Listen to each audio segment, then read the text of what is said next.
actually went to, I went to university, I did a degree, I then, did another degree, etc., etc.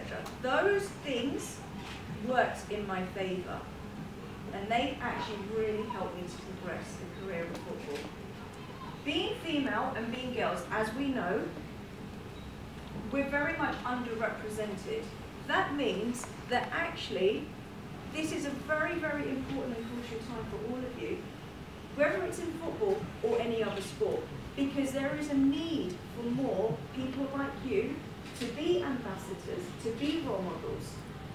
What you want to do is be the person that these people that, that you're saying you care about, your brothers, your sisters, that they aspire to be like.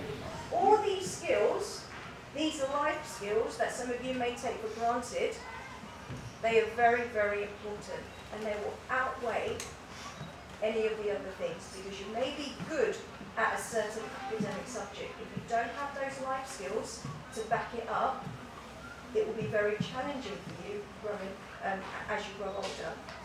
Hi everyone, it's Manisha. So I am here at Slough and Eton College for the Girls Get Active Day. So let's go in and see the girls get active. With organisers, so we've got the main people here who have organised the whole event. Can you tell us about how the event came about? It came about last year, so this is the second year of it. It came from a former student, Faduma Olo, and the main initiative was to get girls active, to help them participate, and it's kind of to help break down barriers such as culture, gender and ability. Sounds brilliant. How's the morning gone so far? It's gone great. We're trying to get the girls, we're trying to encourage them to work with each other, get to know more girls. So how important do you think getting more females into sport is? I think it's really important because I obviously have been in PE lessons myself, and I have seen girls that don't like to be involved, and it's just those kind of girls that we really want involved, and it's just what all the schools have done is get all the girls that aren't really, I'd say they're the ones that are picked last, and here it's giving them the chance to actually get. Excellent, and I think that's a really important point you made there about everyone, so being equal, so we're talking about equality of opportunity over here, aren't we? It's not just about being very good at a sport, but it's actually about incorporating and encouraging everybody. Thank you very much. You're welcome. So, how has this morning gone for you? It's gone really good. What have you enjoyed about it? The fact that I've got to interact with sports that I don't know. And do you enjoy sport yourself? Any particular sports you like? Oh, you like football? What football team do you support? Oh, you said Arsenal, things would have been different. So, let's go back. So you're in this wheelchair. Is this part of one of your activities? Yeah. Can you tell us a little bit about that? It's wheelchair basketball.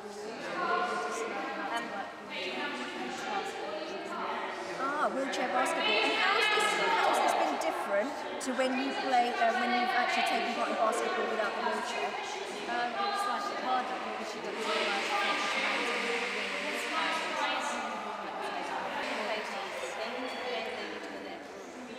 and do you think it's made you a little bit more aware as well in terms of disability? Are there any other disability sports that are going on today?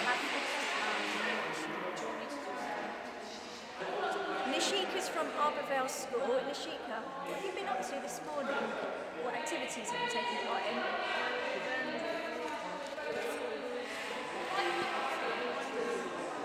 You've been playing some basketball. Have you enjoyed it?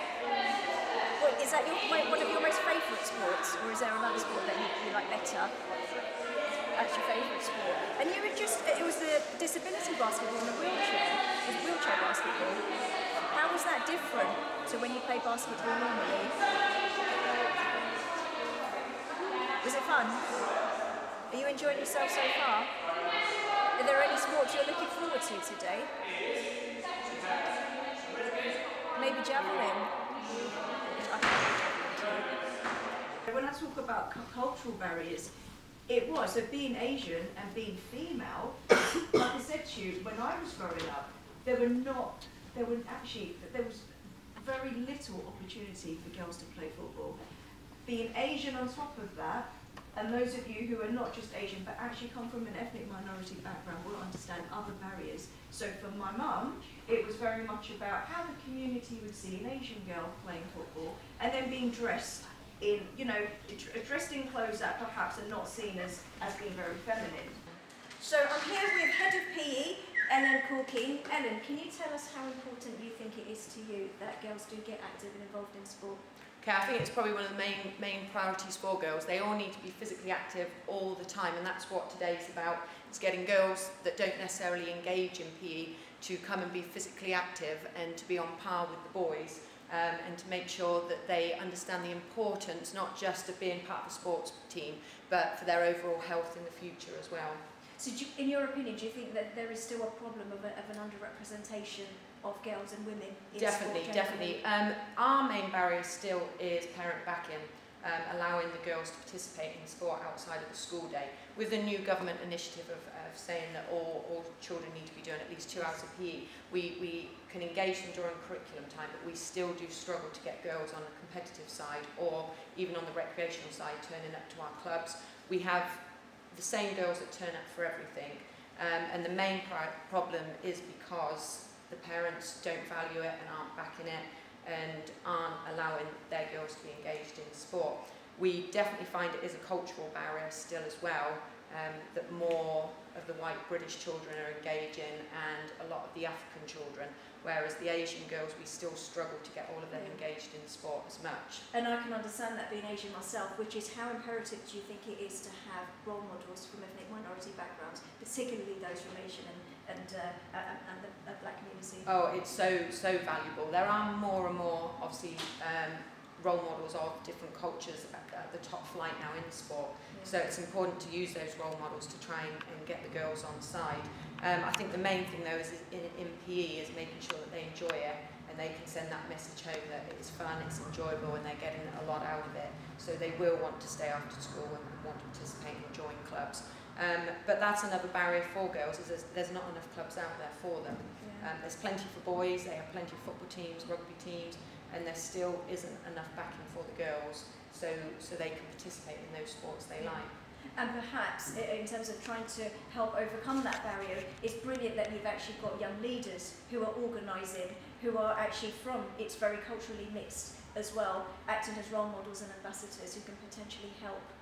Yeah, we're very lucky in Slough, and especially at Slough Newton, that we have a good group of ambassadors and sports leaders that do get the message across that it's important, and they do try to encourage them to get engaged, which is what we want. And when they see more and more girls getting involved, especially of the different cultures, they're more likely to want to get engaged, which is good. Thank you.